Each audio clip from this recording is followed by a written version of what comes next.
Amém. Dê um sorriso para quem está do seu lado e dê a paz do Senhor para essa pessoa. Dá um sorriso Colgate 360, mas dê a paz com alegria.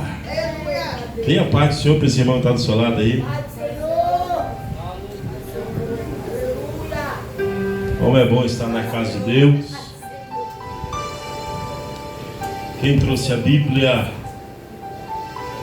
localize o livro de 1 Reis. Eu não vou me demorar, quero terminar cedo. Hoje o Zé vai me levar para comer uma pizza. Né, Zé? Olha aí, ó. Daqui eu estou ouvindo o rugido do jacaré que tu comeu hoje na tua barriga, Zé.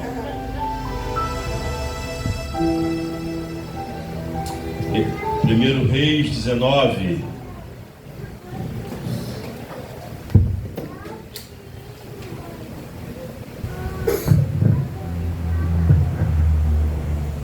Primeiro Reis 19. Meu Deus do céu. Capítulo 19. Ótimo, tá ótimo. 1 Reis 19. Esperar os irmãos encontrarem. Louvo a Deus pela vida de todos nessa noite. Eles que vieram na casa do Senhor. Eu acredito que o céu tem uma palavra para o nosso coração. Localize o verso de número 9.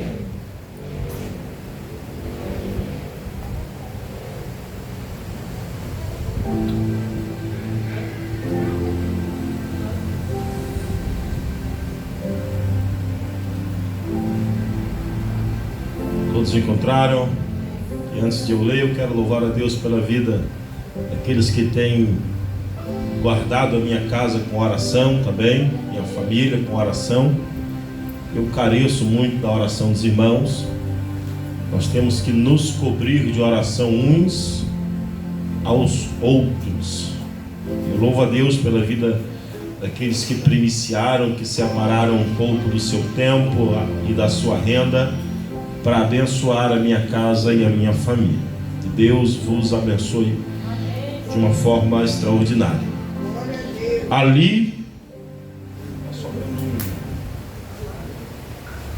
Ali entrou numa caverna onde passou a noite, e eis que veio a palavra do Senhor e lhe disse: que fazes aqui, Elias? Repita comigo: que fazes aqui, Elias? Que fazes aqui, Elias? Ele respondeu, olha a resposta de Elias. Preste atenção nessa resposta, que talvez essa é a sua resposta. Tenho sido zeloso pelo Senhor, Deus dos exércitos, porque os filhos de Israel deixaram a sua aliança, derribaram os teus altares e mataram os teus profetas à espada, e eu fiquei só, e procuram tirar-me a vida. Disse Deus: sai, põe-te neste monte perante o Senhor. Eis que passava o Senhor, e um grande e forte vento fendia os montes e despedaçava as penhas diante do Senhor. Porém o Senhor não estava no vento. Depois do vento, um terremoto, mas o Senhor não estava no terremoto. Depois do terremoto, um fogo, mas o Senhor não estava no fogo. E depois do fogo, um cício, ou uma voz branda, tranquila e suave. Ouvindo, Elias envolveu o rosto no seu manto e saindo, pôs-se à entrada da caverna. Eis que lhe veio uma voz e lhe disse: que fazes aqui, Elias? E a resposta é a mesma do verso acima que nós lemos. Pode assentar. Está dando uma microfoniazinha aí, não sei se é o médio, tem o microfone ligado. Graças a Deus. Me ajuda, Luiz. Você está de maestro hoje, você está muito elegante, viu? Um dia eu chego nesse padrão. Hoje meu amigo Berg Guerra me emprestou uma camisa Meus irmãos, meus queridos, amados e amadas, filhos e filhas do Senhor Jesus Cristo, o profeta Elias, ele tem o seu espaço reservado dentro do cenário profético, por ser um profeta que chamamos de alguém fora da curva, fora da naturalidade, um camarada que tinha talvez coisas que nós deixamos para trás, que é ousadia. Elias orava, eu tenho certeza que a vida devocional de oração dele era intensa com o Senhor, mas Elias tinha coragem de abrir a sua boca para profetizar. E às vezes é isso que nos falta na nossa própria história. Nós oramos tanto, clamamos tanto, jejuamos tanto, nos consagramos tanto, mas na hora de ser posto à prova para liberar uma palavra profética, nós nos retraímos e temos medo de liberar a palavra, porque talvez achamos que o Senhor não está conosco, porque talvez achamos que Deus ouve quem tem um título, quem tem um cargo, quem tem uma função maior do que a nossa, eclesiasticamente falando, é claro, e talvez achamos que Deus não vai nos ouvir, ou quando tem uma autoridade espiritual superior à nossa, nós queremos nos rebaixar, achando que a nossa voz e a nossa oração não tem possibilidade de ser respondida pelo Senhor. Então a nossa oração, para ela ser ouvida, ela tem que ser acompanhada de uma pitada de ousadia, de coragem, uma pitada de entrega verdadeira ao Senhor. Porque todo profeta, ele precisa ser corajoso para liberar a palavra. Elias tinha essa ousadia, essa coragem de abrir a boca quando Deus não tinha dito nada a ele. Elias tinha essa coragem de não consultar ao Senhor, mas viver de acordo com a vontade do Senhor. E quando alguém vive de acordo com a vontade do Senhor, a sua voz, a sua palavra, ela é a voz do Senhor e a vontade do Senhor também. Então essa ousadia toda, essa coragem toda que Elias vai ter, vai lhe pesar muito na balança, quando ele sobe ao Carmelo e ele mata os profetas de Baal. Isso vai gerar um escândalo dentro daquela região, porque um homem só, cheio de Deus, foi capaz de destronar os profetas que estavam ali adorando a outros deuses. E nós bem sabemos que esses homens se levantaram primeiro por conta da omissão do rei de Israel chamado Acabe. Acabe vai se omitir dentro da sua própria casa, dentro do seu reinado, a ponto de deixar a sua esposa, adoradora de outros deuses, subjugá-lo e tomar por ele as decisões que competia a ele tomar. Então ela, sendo uma adoradora de Baal ou de deuses estranhos, vai erguer altares para adorar a outros deuses. Com isso, Baal vai se tornando uma espécie de um Deus forte dentro da cultura daquele povo, por intermédio de Jezabel, que era a esposa do rei Acabe.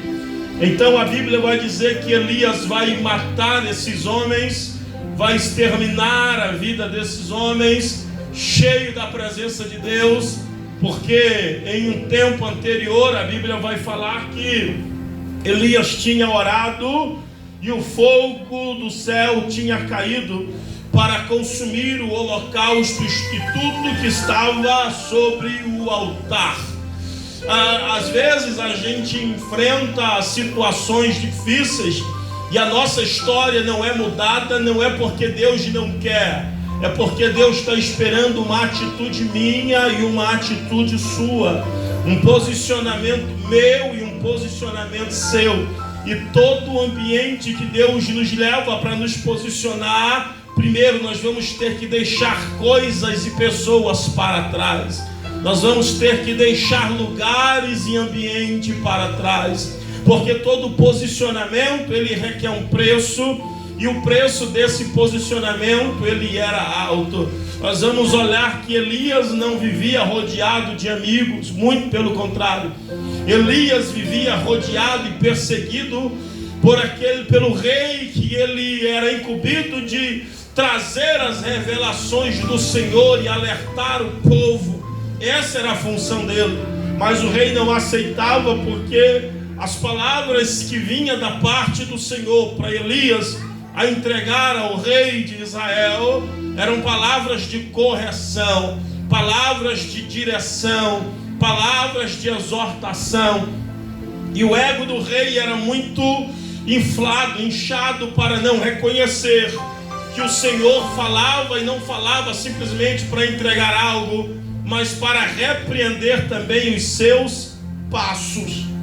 Então, quando a morte dos profetas de Baal é divulgada dentro de Samaria, dentro daquela região, a Bíblia diz que a esposa de Acabe, Jezabel, ela se levanta e entrega, ou manda alguém entregar uma mensagem para o profeta.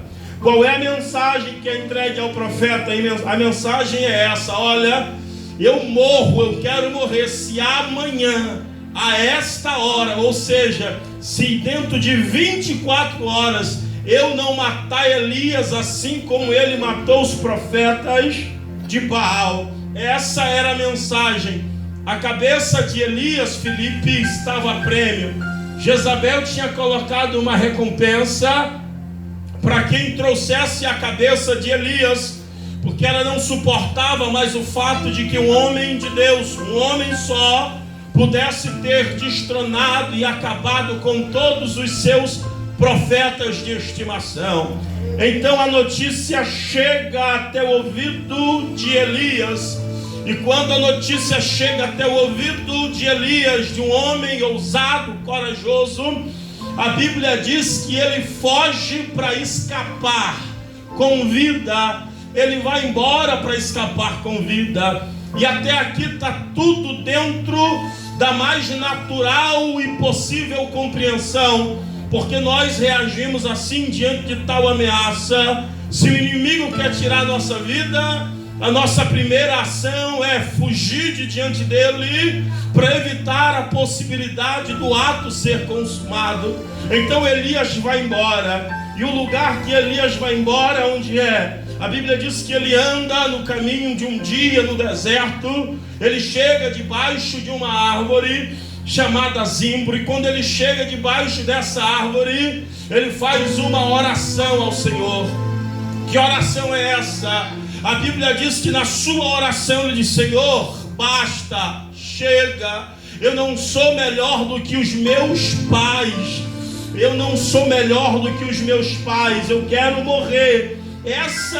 Esse é o teor da oração de Elias. Eu quero morrer. Mas Elias não está querendo morrer porque ele está doente, porque ele está enfadado. Mas Elias, ele está desejando a morte porque a palavra de uma mulher sem Deus entrou no seu coração e trouxe temor e tremor à vida dele. E quantos de nós, cheios do Espírito de Deus, cheios da graça de Deus, deixamos uma palavra de alguém que não serve ao Senhor, de alguém que não tem temor ao Senhor, de alguém que não conhece a Deus como você conhece, entrar dentro do seu coração? Às vezes é uma palavra de casa, do trabalho, da faculdade, da rua, uma palavra de alguém que você conhece, mas não teme ao Senhor e não conhece ao Senhor. A gente tem a primeira intenção de querer sobreviver, mas às vezes a gente dá tão crédito para a palavra de alguém que a gente diz: chega, para mim já deu, para mim não dá mais, eu cheguei no meu limite, eu cheguei aonde dava para mim chegar, eu caminhei até onde dava para eu caminhar. Por quê?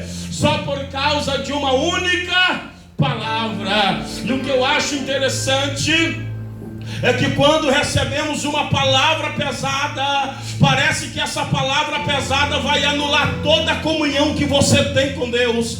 Parece que essa palavra pesada vai anular toda a conexão que você tem com o céu. Parece que essa palavra pesada, ela tem poder para paralisar você, para estagnar os teus planos, para paralisar os teus projetos, porque essa palavra fica aqui dentro da tua memória, ela penetra dentro do teu coração, e a gente caminha e caminha às vezes sem direção. Chega num ponto da nossa vida que a gente olha, analisa tudo que estamos vivendo e estamos dizendo: chega, para mim já deu, para mim eu cheguei no meu limite, para mim não dá mais. Sabe por quê? A intenção de Elias é boa. Qual era a intenção de Elias, pastor? A intenção de Elias é que através da palavra profética, quem me ouve, diga amém. A intenção de Elias, Luiz, era para que, através da palavra profética, o rei pudesse se converter de verdade. A intenção de Elias, missionária, era para que, através da palavra profética, Jezabel pudesse se converter.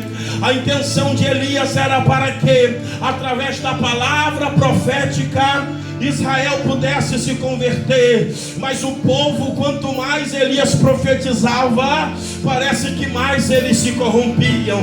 Quanto mais Elias falava, pregava, mais o povo se corrompia.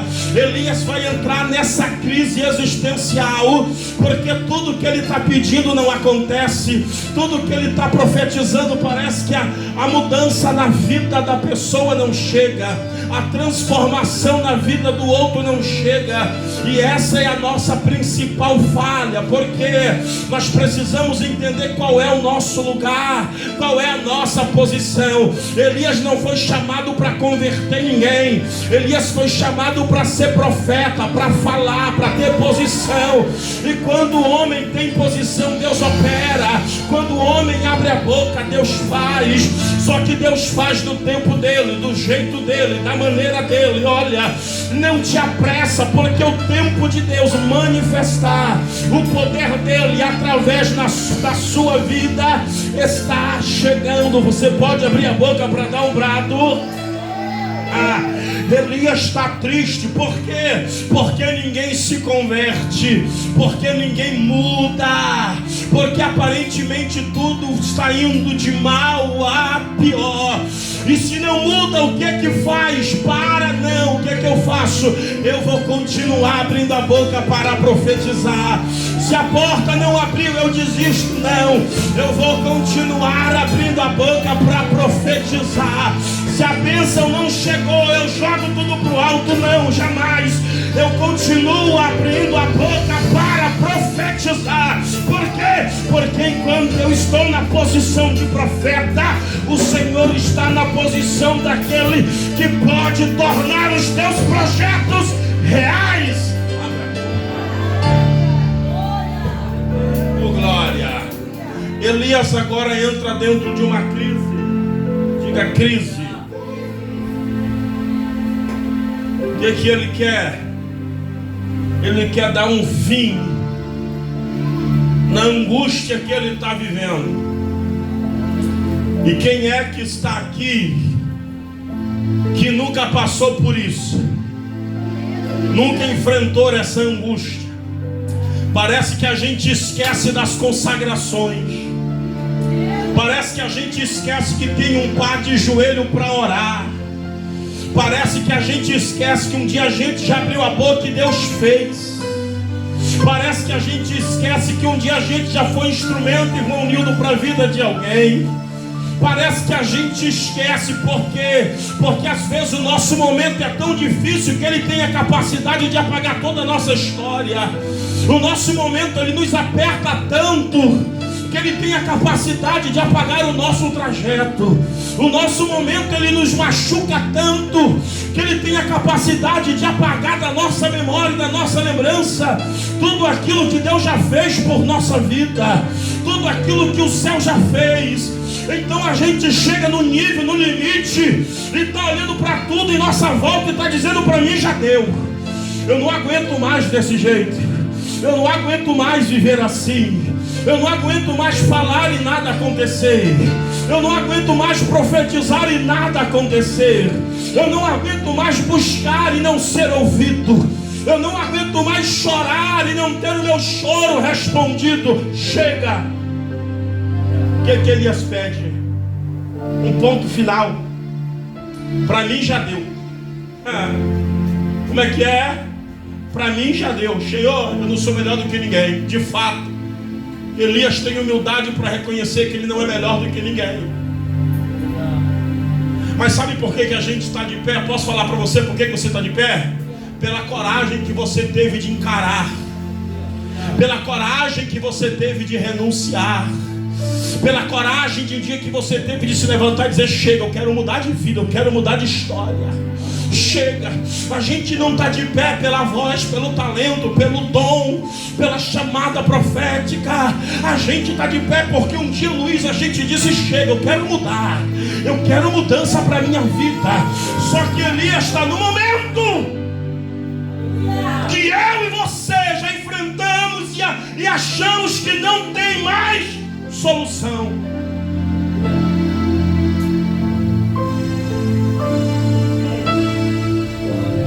No deserto, caminhando no deserto,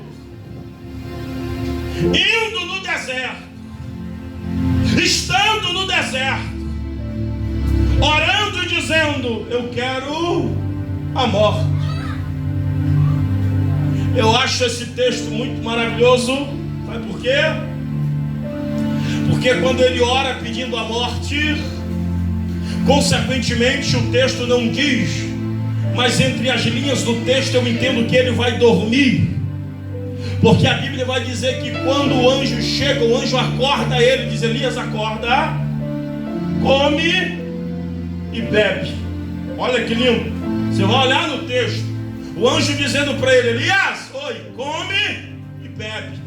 O pão já estava cozido, é assim que o texto diz. O pão estava cozido, preparado.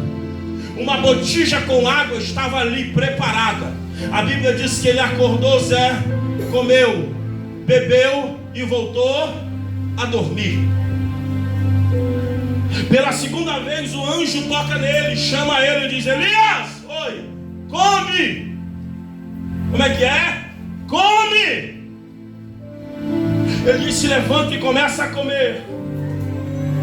Come por quê? O anjo vai dizer: porque a tua caminhada é longa. Tu fale para quem está do seu lado e diga: a sua caminhada é longa.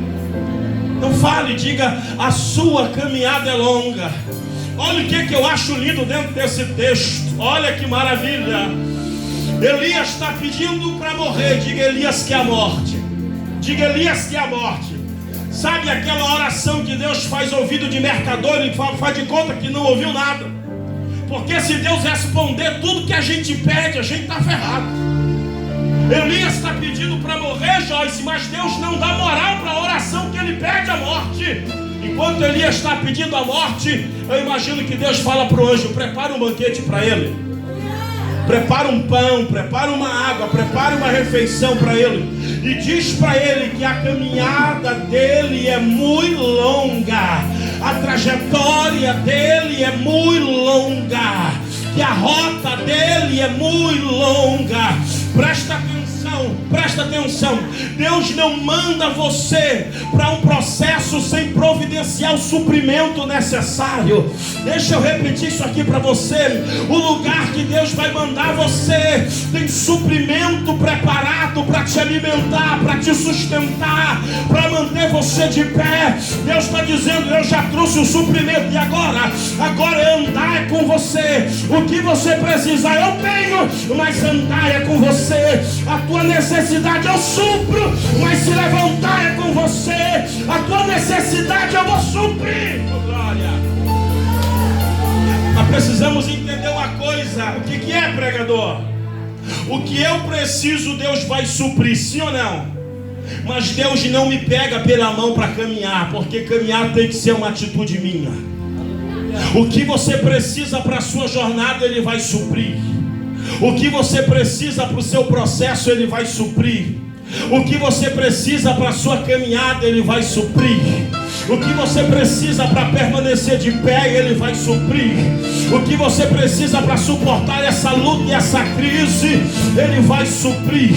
Quando Elias pede a morte, ele está querendo pular do barco, mas Deus está dizendo: você não vai pular do barco, você só vai mudar a rota, vai continuar na jornada, vai continuar de pé, vai continuar servindo, vai continuar me adorando, vai continuar. Come e bebe. Toque no ombro de quem está do seu lado com carinho e diga para essa pessoa: tem suprimento de Deus para você hoje. Você não vai parar, Ele está mandando suprimento para você hoje. Você não vai desistir, Ele está mandando suprimento para você hoje. Te alegra, hoje tem suprimento para você. Ele bagará, sorrebria. Precisa de muita coisa não, anjo. O que é? Tá só um pão e uma água. Aleluia. Porque tem caminhada que Deus só vai dar pra gente o necessário. Se Deus der mais do que a gente pode suportar, a gente desliza os nossos pés. Não te espanta quando tiver só a provisão, pão e água. Por quê, pastor? Porque com muita provisão a gente para no caminho. Então come agora, porque você vai caminhar para um lugar distante. Senhor, está pesado, come agora, porque para o lugar que você vai é um lugar grande. Come agora. Ah, irmão, eu me alegro quando eu leio esse texto. Eu me alegro porque quantas vezes Deus não supriu, Luiz, as minhas necessidades. Quantas vezes eu não vivi só com suprimento diário, suprimento mensal para aquele momento, para aquela época, para aquela situação, suprimento. Mas Deus nunca me pegou no colo. Ai, Deus vai te pegar no colo, Deus vai te levar. Não esquece isso. Não romantize a chamada. A chamada não pode ser romantizada. Tem luta, tem prova, tem guerra, mas tem suprimento, tem presença, tem graça, tem unção, tem luta, tem prova, tem guerra, mas tem suprimento, tem graça, tem unção, tem luta, tem prova, tem guerra, mas tem suprimento, tem graça e tem unção. Tem alguém dizendo: ai, Deus vai. Não, não é assim não. O cara está pedindo para morrer. Diga morrer. Diga, ele quer morrer. Quer nada. Por quê? Porque lá atrás ele escapou para sobreviver. Ele só quer atenção. Você está entendendo? Se ele quisesse morrer, quando Jezabel tinha dito: vou matar ele, ele se entregava. Mas quando a notícia chegou, ele foi embora. Ele não quer morrer. O que ele quer? Tem uns crentes mimados que gostam de atenção. Coloca aquela carinha de triste no status.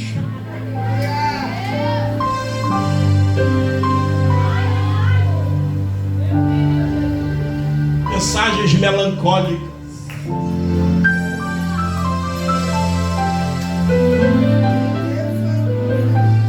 Aí coloca: aquieta minha alma.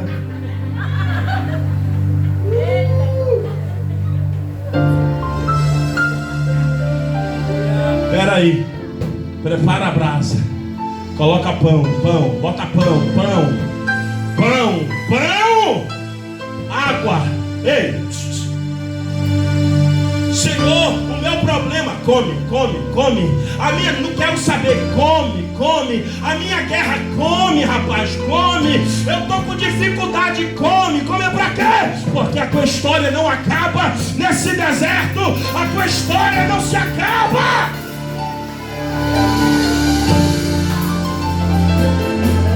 Tem pão fresco do céu descendo sobre a tua vida nessa noite. Eu vim aqui para liberar uma palavra para quem está no deserto, debaixo do zimbro. Você não será sepultado nesse lugar. A tua história não acaba aí. A tua história não acaba aí.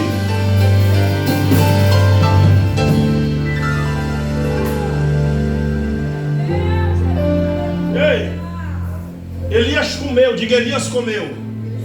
Diga, Elias bebeu. Elias ficou igual o menino de beira de barranco.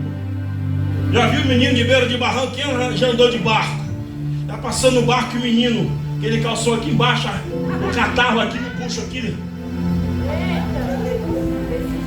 O menino de beira de barranco é assim. Não é assim? Não é, Elisvaldo? O Nildo que é do... Não é, Nildo? É assim, menino de beira de barranco? Ele passa, ele tá lá bem assim na beira do barranco. É ou não é assim? É? Calção rasgado no fundo, o sino lá embaixo.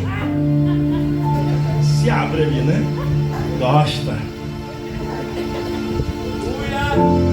Aí Elias começa a caminhar. Elias começa a andar. Para onde é que ele vai? A Bíblia diz que ele entra numa caverna. Diga caverna. Caverna é sinônimo de solidão, fraqueza, desistência, abandono. Caverna é quando a gente diz: para mim, vou entrar na minha caverna. Sabe quem entrou numa caverna uma vez? Davi. Davi entrou numa caverna. Aí a Bíblia diz que veio atrás de Davi homens endividados, amargurados, desesperançosos. Davi achava que estava ruim, tinha homem pior que ele. O nosso problema é achar que só nós passamos luta. Só nós, só eu passo prova. Ó o Luiz, quem olha pro Luiz acha que isso tem no mínimo 100 mil na conta, né? Vestido desse jeito, elegante assim. Quem olha pro Zé assim, meu Deus do céu, Zé, o sultão aqui na cadeira, meu Deus, o negócio. Quem olha para aquele rapaz lá na porta, o chocolate, é um pagodeiro gospel.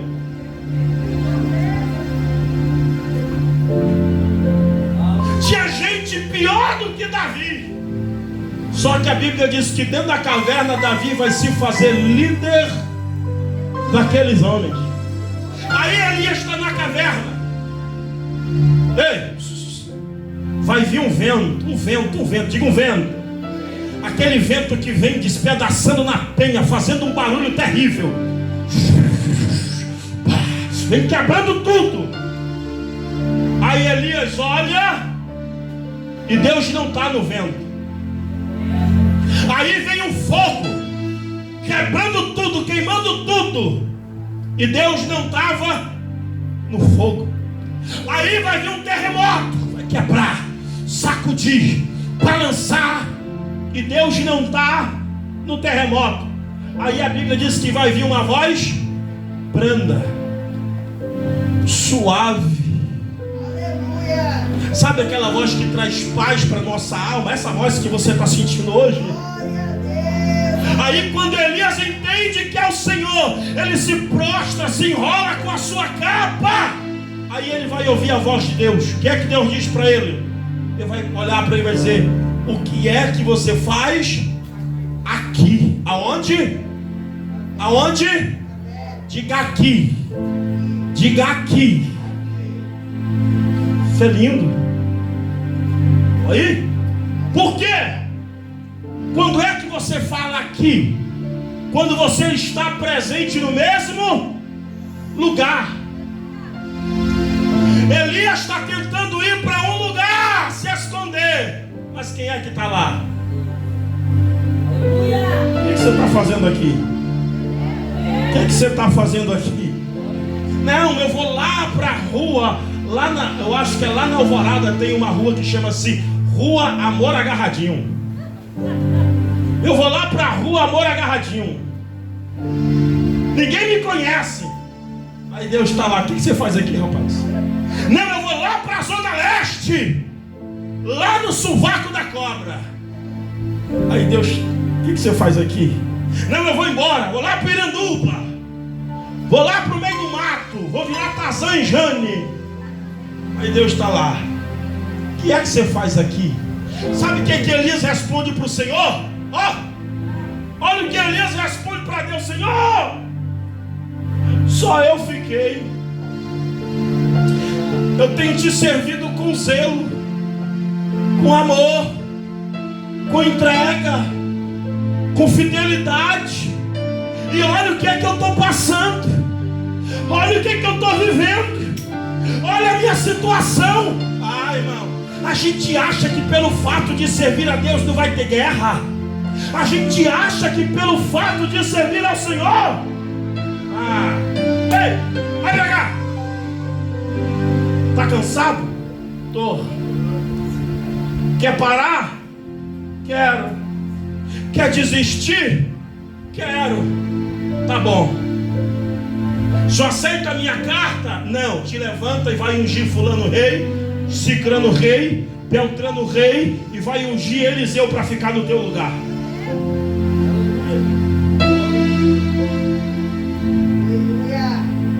Irmão, Deus poderia fazer o seguinte: você quer parar, meu filho? Tá bom, vem. Mas Deus vai dar para ele o que? Diga ocupação. Porque tem hora que a gente só quer se sentir útil no reino.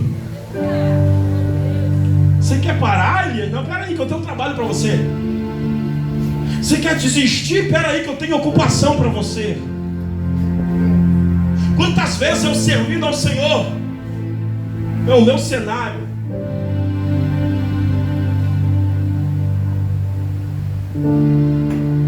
Para Deus me levantar, foi um cenário de muita dor. Eu me lembro que eu saí de um culto, eu não lembro o ano.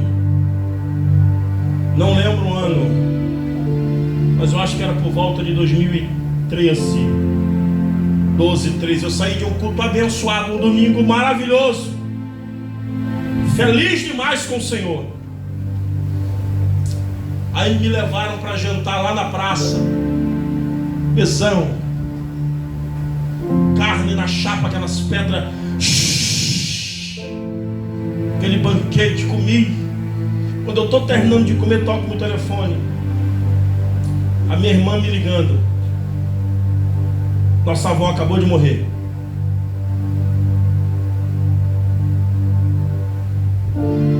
Eu fui para minha casa, triste. Passei por esse período. Passou-se um tempo. 2015, dia 9 de outubro de 2015. 2014 foi a minha tia. 2015 foi a minha mãe. 2020 alguma coisa foi o meu pai. 2020 alguma coisa de novo foi meus dois tios. O nosso problema é que a gente busca desculpa em qualquer coisa para querer parar. Aleluia. A gente busca motivo nas coisas insignificantes para querer desistir. Não, o senhor não está vendo a minha luta? Que luta? O senhor não está vendo que eu não tenho? O que é que você não tem? O senhor não está vendo que eu estou passando? O que é que você está passando? Que o Senhor não possa mudar esse cenário. Glória a Deus, aleluia. Eu imagino no dia que a notícia chegou no ouvido de Jó. Quando alguém chegou na casa de Jó, bateu na porta e disse: Jó, os teus gados morreram, as ovelhas morreram, as plantações foram queimadas porque caíram saraivas do céu, bola de fogo. Jó, todos os teus filhos também morreram. Jó disse: Deus me deu, Deus tomou. Bendito seja o nome do Senhor. Que prova que você está passando? Que dificuldade que você está enxergando que não quer deixar você se levantar? Que luta que está na tua cabeça Que conflito é esse que paralisa você?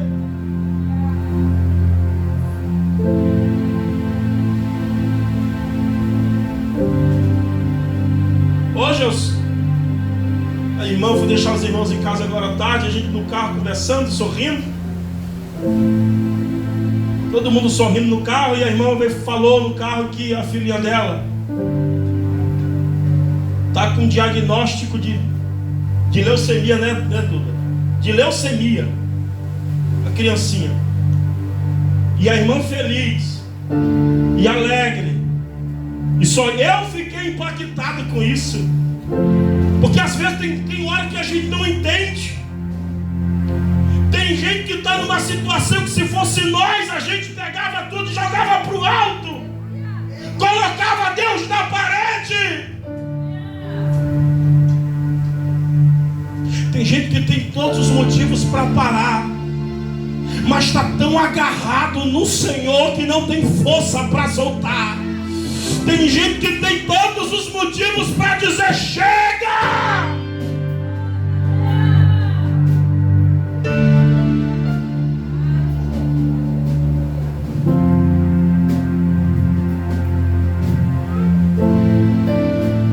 E nós estamos bem. O apóstolo Paulo disse: o que é que vai me separar do amor de Deus? A fome, a nudez, as lutas, as guerras, os porvir. Nada vai me separar do amor de Cristo. Eu quero liberar uma palavra, a promessa que o céu fez sobre a sua vida.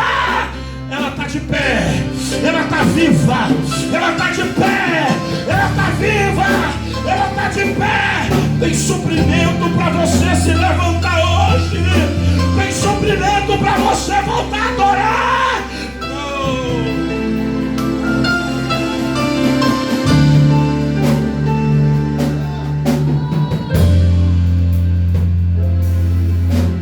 Suprimento.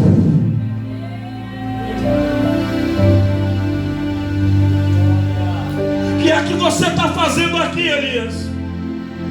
Eu não falei que era para você caminhar. O que é que você veio fazer aqui, Elias?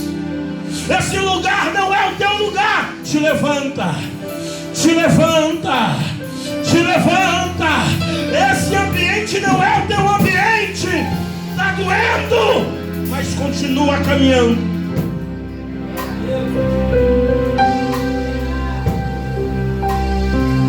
Eu já falei das muitas lutas que eu passei, das muitas noites que eu não tinha o que jantar e nunca abri a boca para dizer: eu vou deixar Jesus.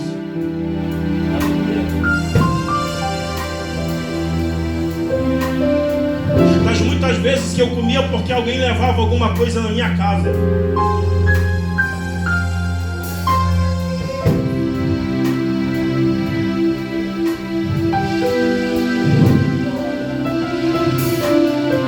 E a gente, na primeira oportunidade, quer parar. Nós temos que romper com a desistência. Desistir não é opção para você. Parar não é mais opção para você. Voltar não é mais opção para você. Jogar para o alto não é mais opção para você. Por quê, pastor? Porque você já está lambuzado pelo sangue do Cordeiro. Eu vou repetir mais uma vez. Você já está lambuzado pelo sangue do Cordeiro. O preço foi alto e Ele não vai abrir mão. Não vai. Ele não vai abrir mão de você.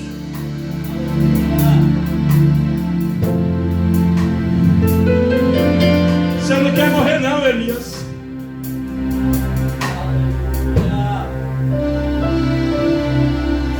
Um dia Abraão está cabisbaixo dentro da tenda, porque ele queria um filho. E o filho Que ele queria era uma realidade distante.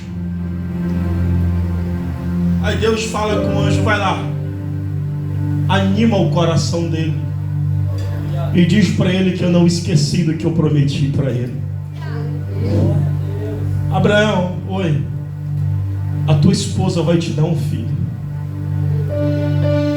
mas ela já tem quase 90. Pois é, mas Deus disse que o teu menino vai nascer dela.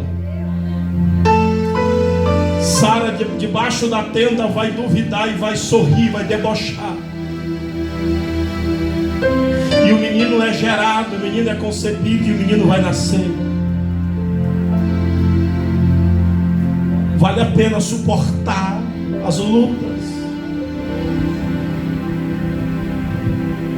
Tem portas que Deus não vai abrir, porque se nós entrarmos por elas, nós vamos nos perder. Uma vez um pastor me procurou, Nildo, e disse para mim: vou te dar um salário de 5 mil reais. Vou te dar 35% do que entrar na igreja para você pastorear uma congregação.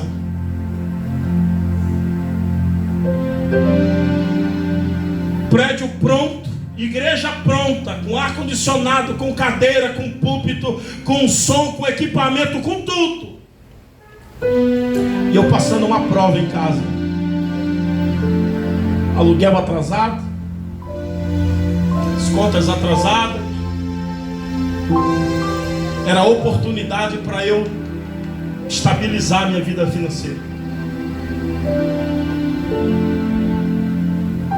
A minha vontade era dizer: eu quero. Mas eu entendi para o que é que Deus tinha me chamado. E eu falei para ele: pastor, o senhor procura outro, porque para mim não dá. Deus não me chamou para isso.